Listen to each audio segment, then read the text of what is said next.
Good morning, everyone. Glad to see you all again. It's been just about a month to the day since I let you all know about my art project for the year. One page in this book every single day.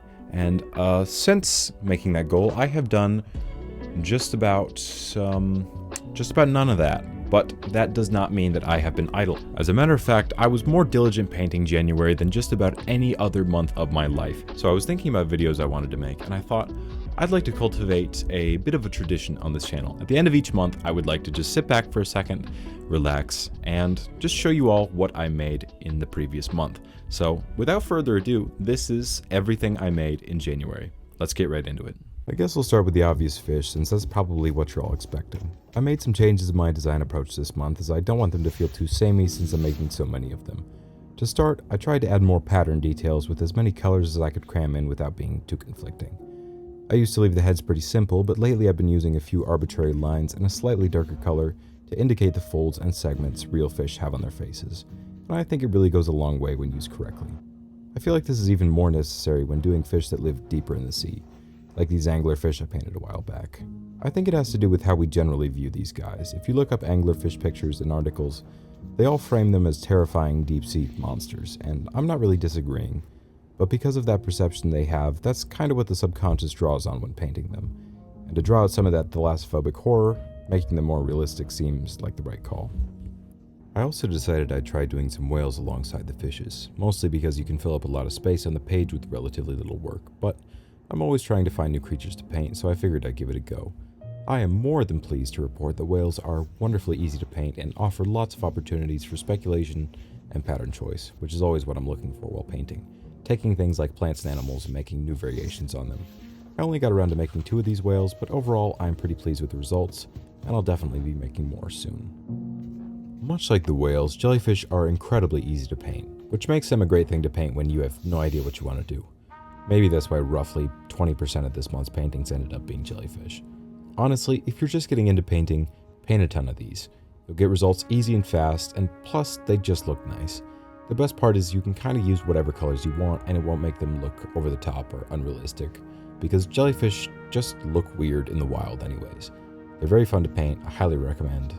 But that being said, they're not half as fun as our next batch of paintings, so let's go take a look.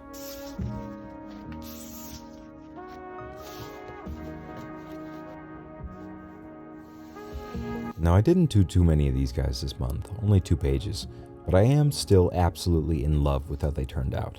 Doing all the little spikes and joints and details was just so much fun, and the fact that crabs can also really have whatever color and pattern you want makes him a truly blank canvas.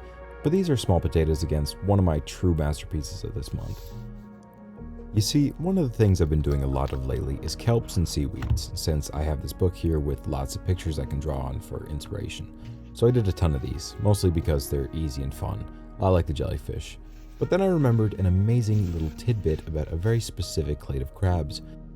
There are some species that grow marine plants and invertebrates on their bodies, fittingly called decorator crabs.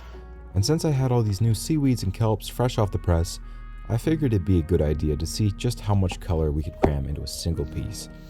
And I've gotta say, oh my goodness, this makes me so damn happy. The colors and details are just exactly on point. It's bright and cleanly executed. This guy is just everything I wanted him to be. So overall, crabs were a big success. I've always had this weird fascination with octopuses. Like, basically, as long as I've been here, my whole life, it's just been this innate, ingrained thing that the octopus is the coolest animal on this planet. So it makes sense that if I'm in this non-official sea creature period, I would try to put my best work into this best of animals, and that's somewhat what I've done here. I didn't do too many of these guys, but I'm super happy with how this few of them turned out. Of course, I started with the standard 1700s scientific cataloging style because, well, I just needed more excuses to use the shade of yellow, but my other 2 here are a little more experimental. I want to do a lot more with underwater environments. I love the look and feel of things like kelp forests, and I'd love to be able to express that love in painting form. So these 2 were my attempts at that. I say attempts because they're still pretty lacking in the technical skill required for the environments, but I did succeed in the feel I was going for both. And since everything I create is created with a vibe in the forefront, these guys turned out okay. More than anything, they just needed to look dynamic, and that's basically what they are.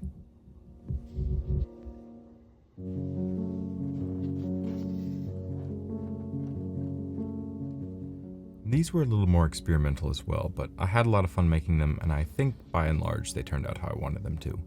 I've recently become a little obsessed with the idea of cultural art styles and how they might come about, and incorporating them as an element into a larger project I'm working on.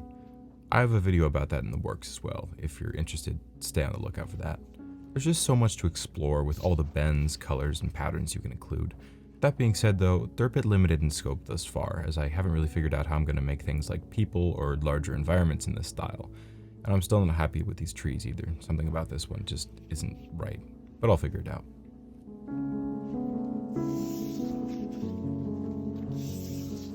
Now, a lot of these are just fun, inconsequential paintings for the sake of building up stock, with a few standouts here and there.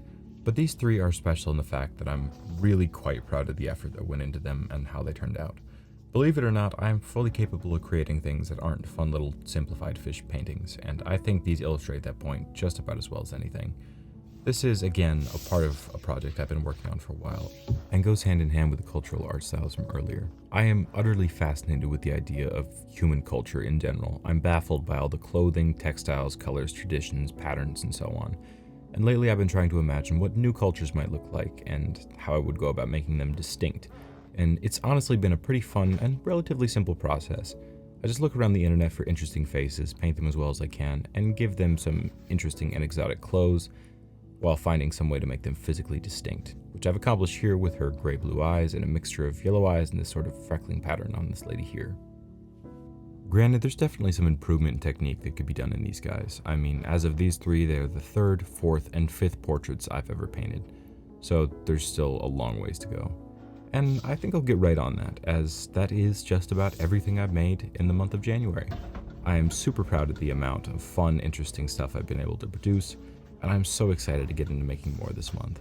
If you like this video, please go ahead and hit the like button and leave a comment. I love hearing your feedback and any ideas on what I might do next. And of course, please subscribe if you feel so inclined. I love having you here, and I put out new stuff regularly, and you don't want to miss it. Thank you all so much for watching, and have a great evening.